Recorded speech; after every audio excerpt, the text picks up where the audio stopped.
What up YouTube, your boy the Flying Spanner here. Today we are going to be unboxing and reviewing the latest... I was off-putting, I got a random notification about my Apple Watch when I started the video. We are going to be reviewing the Air France A220 300 by Geminijets in 1:400 scale. And yeah, just have a general look around, just give it a little review and all that good stuff. So we've got, I think, well, Gemini do like special edition boxes for certain airlines, like Lufthansa's silver, Emirates have their own kind of red box design. Air France must have a special, I've gone for this kind of dark blue navy design, with picture of the plane, all slightly different. Picture of the plane, Airbus A220-300 scale 1:400, and a little cartoon picture of the plane. This again, really, it's just done it again. Why does it have to keep doing this? Overall, the box is fairly plain and simple. There's just all the same. On the bottom, there's a few dimensions and a couple little bits, all printed in French and English. So I believe this is probably going to go straight to France. So there's still the Socate Ek, I don't know. Whatever this little doings on the bottom here is. Ages ago when Gemini released Air France models, there used to be. What is time? This is the 380 goes over. There it is.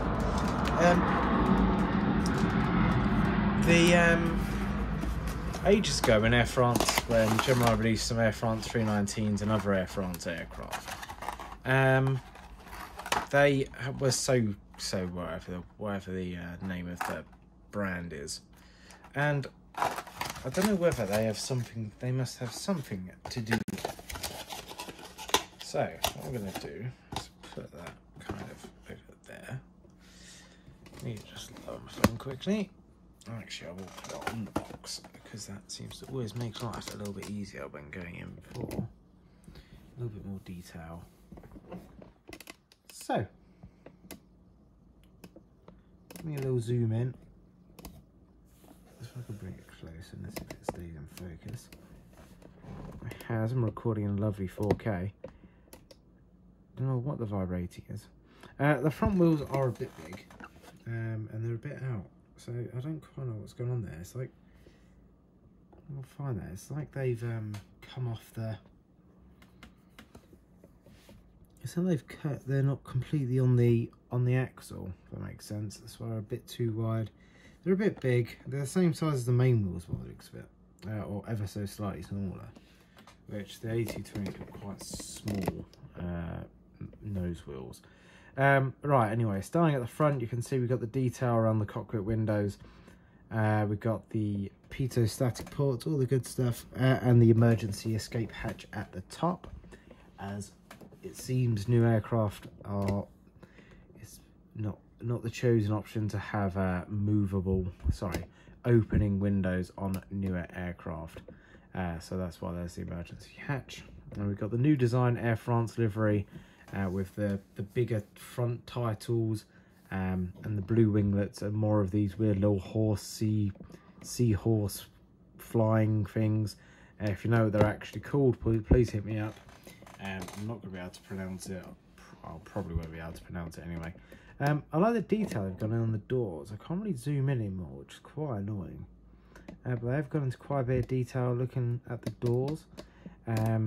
Onto the wings, the A220, I love the look of the aircraft. It's like the nose design of like a 787 mixed with the wings of like an Embraer, and of course the new LEAP engines on them.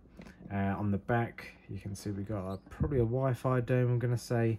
The Air France KLM logo, the SkyTeam logo is also at the back. It's not at the front near the door on this one. The registration, which is Foxtrot Hotel Zulu Uniform Alpha. And the Air France tail, which hasn't changed in decades. And yeah, there is a little bit of detail coming onto the back. You can see like the APU cowlings, If I go for an underbelly shot as such, you'll be able to see more. You can see the APU cowlings. I'm going to say it's probably a stab bay access, outflow valves. The little Gemini logo on the lower half. Cargo door that seems to have loads of detailing on them. Overall, nicely detailed. Of course, quality. It didn't fall apart, which is always an advantage. Got plenty of antennas. Engines. The paint looks a bit weird around the rim, about around the intake lips, but I'm sure I'll be able to deal with it.